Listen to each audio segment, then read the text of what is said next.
Today I'd like to talk to you about meditation as a tool of awakening and why meditation is an important tool in the awakening process.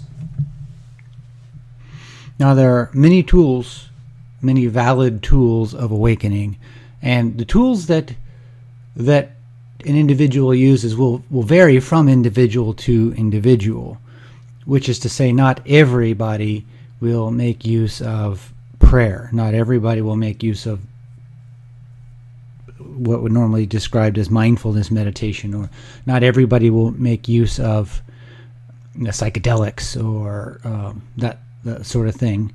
Most people in the awakening process can benefit from meditation, although, again, we leave room for individual differences. There's vision questing.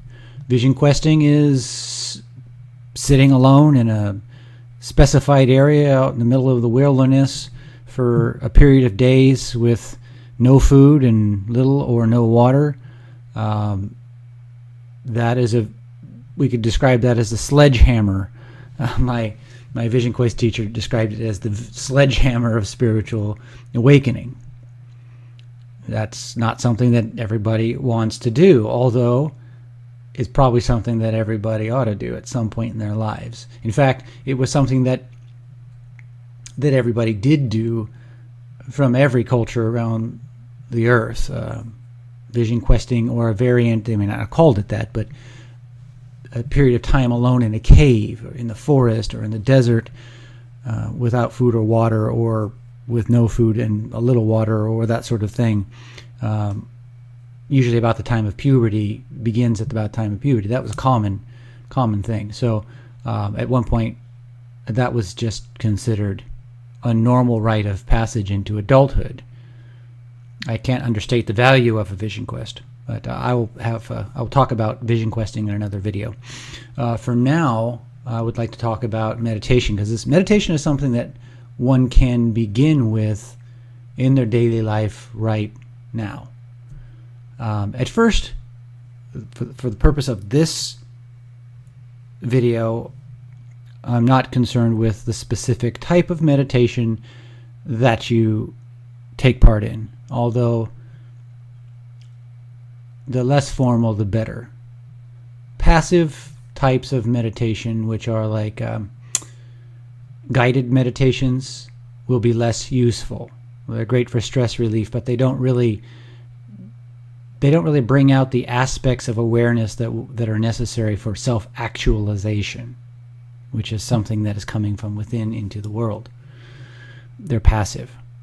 So preferably a meditation where you're actually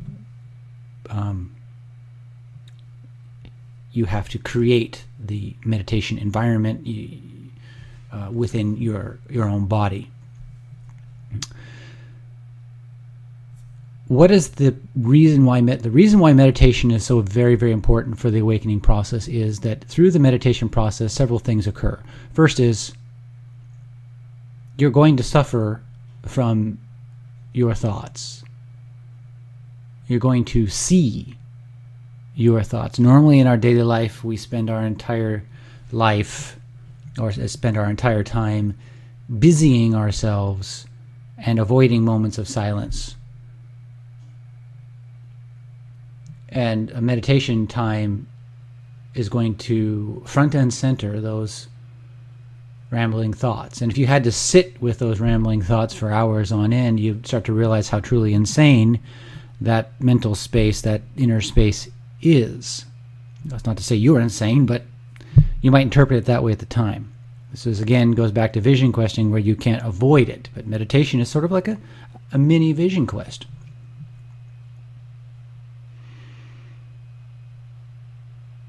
There is a lot of undigested material within human mind.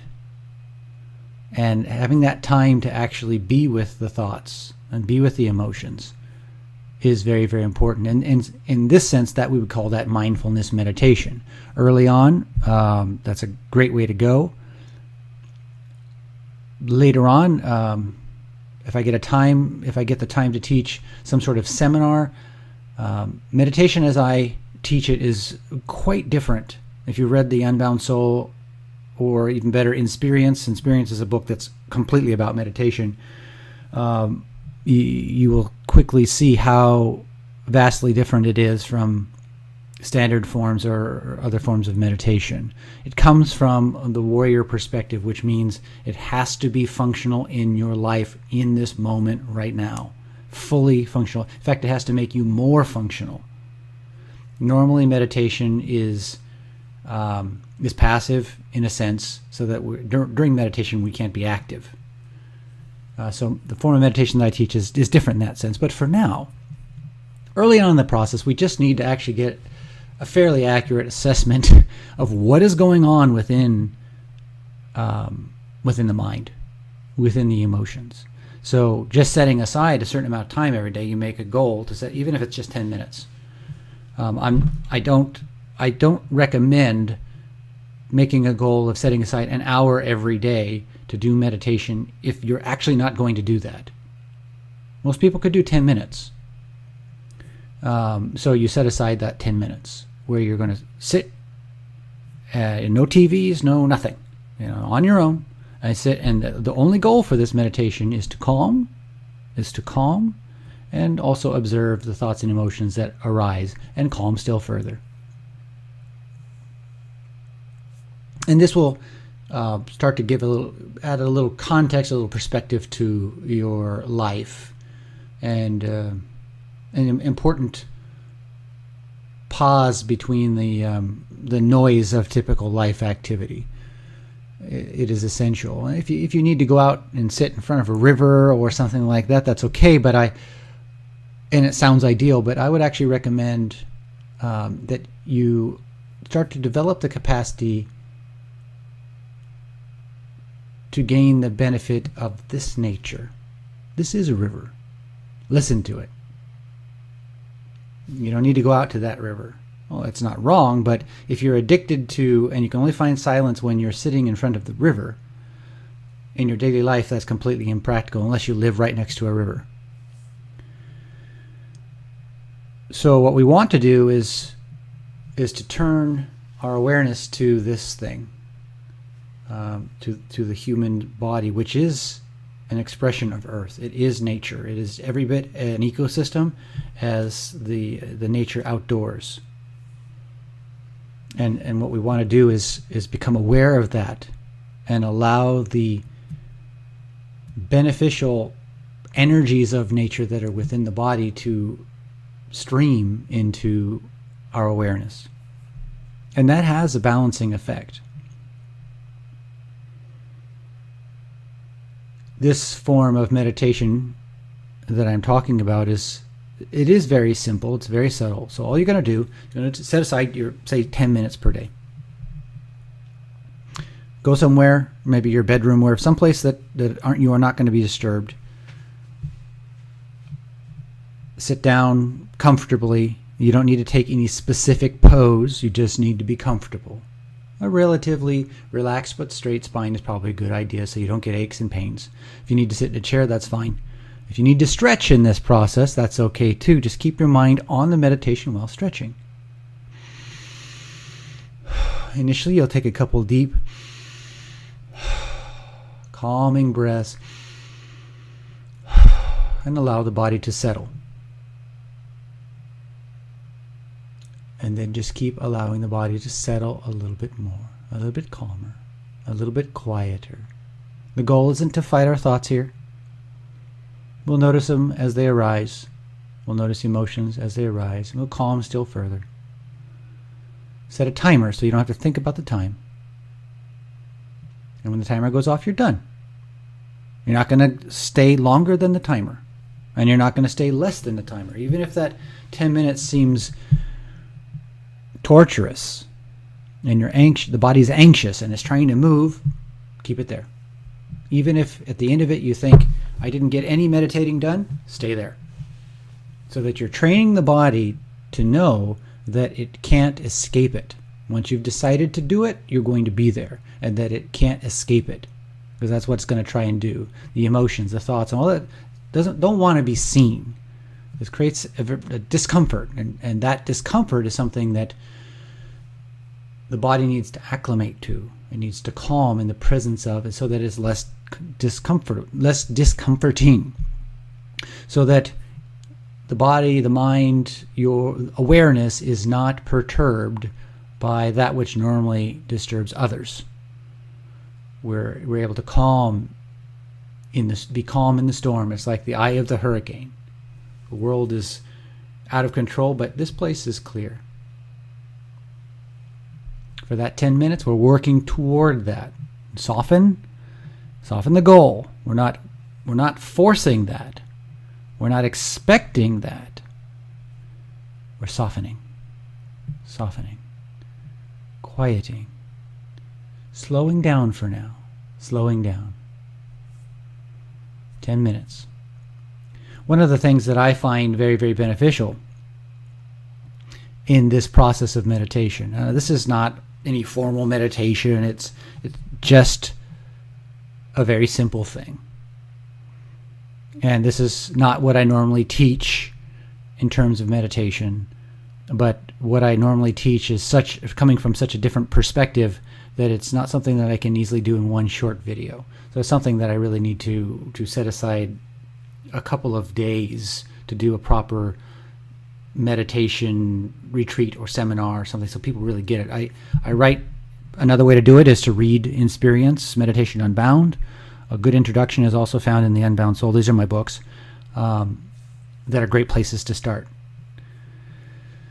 If you really want to get meditation integrated into your life, you want to make it, you want to create a need for it, to build it into the structure of your life.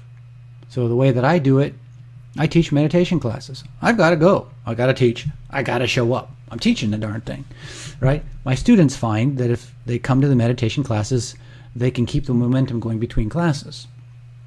And it's so much easier. Now, over time, you need less and less of the classes because it's now integrated into your body. It's part of the programming. So a good thing to do is to actually sort of make a meditation club.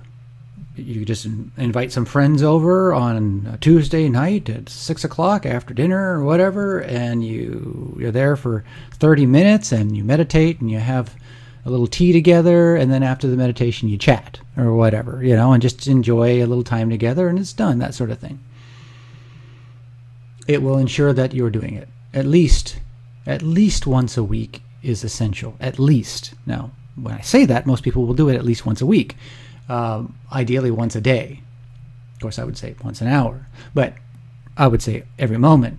But we have to work towards that. And once a week is infinitely better than never. It doesn't mean you have to make your own club. You could join a meditation club. You could join a yoga group or something like that. Just be mindful that if you do yoga or transcendental meditation, it's rather formalized and maybe has a tradition behind it, and that's not necessary, but it's better than not meditating, by far better than not meditating. And so do it. If you're serious about the awakening process, really ask yourself. Ask yourself, are you ready to take a step forward? And to what degree are you ready to take a step forward? Are you willing to do 10 minutes per day? How much meditation are you willing to do? If it's not meditation, if you're more inclined towards prayer, I don't actually see a lot of difference between the two. Pray for 10 minutes. But pray for 10 minutes in a non-selfish way. Pray in a way that benefits everyone and everything. Otherwise, the prayer becomes kind of idol worship. I don't mean that in a religious sense. I mean, basically, you're praying to yourself and your own precious desires and all that. That's not the awakening process. That's actually counterproductive. Instead, pray in a way that benefits all that is, being aware that you don't really necessarily know what benefits all that is. So really come at it from as honest a perspective as you possibly can, with as much integrity as you possibly can, and as much feeling as you possibly can. If prayer is it for you, that's great. 10 minutes of prayer a day. 5 minutes a day would be better than nothing. If you can only do it twice a week, you do it twice a week. But you write it down on your calendar and you keep yourself accountable. When you didn't do it, you cross it off. When you did do it, you circle it. On your calendar, you write meditation. And then, Tuesday and Thursday or whatever days you're going to do it. And whenever you do it, you circle it. When you didn't do it, you cross it off. Something like that. So so your brain, not you. So your brain actually, certain parts of your brain need to visually see things in order to really process them. So that parts of your brain are held accountable and see the result occurring or not occurring. And if you didn't do it, notice that you didn't do it and then make a goal to do it just a little bit more than you did. If you didn't do it at all last week, then your goal should just be to do it once. Just to do it once.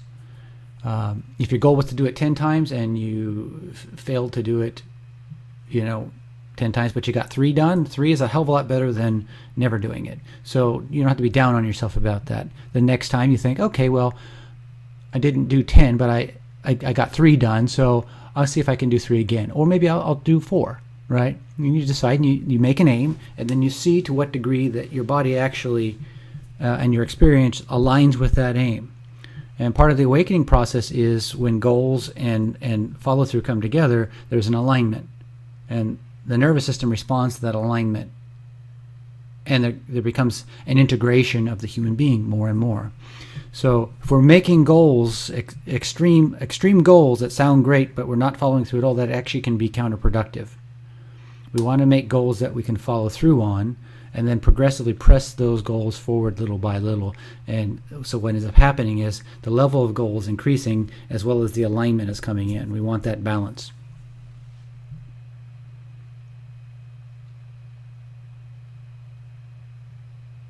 If you have any questions about or specific difficulties with your meditation process, I'm happy to talk about them. Again, if you're interested in meditation as it is completely beyond dogma, without tradition, meditation that is purely and entirely dedicated to the human process of awakening. My book, Experience Meditation Unbound, details that perfectly. As I'm talking here, I'm kind of getting the feeling that maybe it might be a good idea to do a seminar at some point. And so if anybody's interested in that sort of thing, I can do a small seminar at my property in Oregon with just a handful of people. But I could possibly make, an online version of that seminar. It would be a 3-day process, possibly 2, but that would be, let's see, May, June. We have to be a little ways off. Maybe June 1st, 2nd, and 3rd. It's a Friday, Saturday, Sunday. If you're interested in doing, possibly coming to Oregon to my meditation seminar property, and you'd be tenting out. It'd be a beautiful time of the year here. We provide all the food. And we will wake up and meditate all day long for 3 days. That would be a fantastic thing, and I would enjoy having you there. If you're not able to physically attend, we can maybe figure out some sort of online course that we can do with that. If I've got enough people interested in the physical, being physically present, that I can video that and turn that into an accessible online course. But I do need at least enough bodies to have a sufficient degree of useful questions and content. Everybody has their own unique perspective. Anyway, I'd love to see you there. And get to it. Do your meditations or do your prayers, or whatever it is you're going to do. Set up a schedule. Make it part of your life. Hold your body accountable for it. Let other people know you're going to do it. And if you need to put some money down, if you don't do it, I'm going to pay you $5 or whatever. If you need to do something that sounds ridiculous, if you need to do that, go ahead and do it. It's a small price to pay for your awakening process. I've never personally had to do that, but I would tell somebody if that's what they need to get moving, do it. Do what you need to get moving. Stop waiting. Make it happen. Thank you so much. Take care. Bye-bye.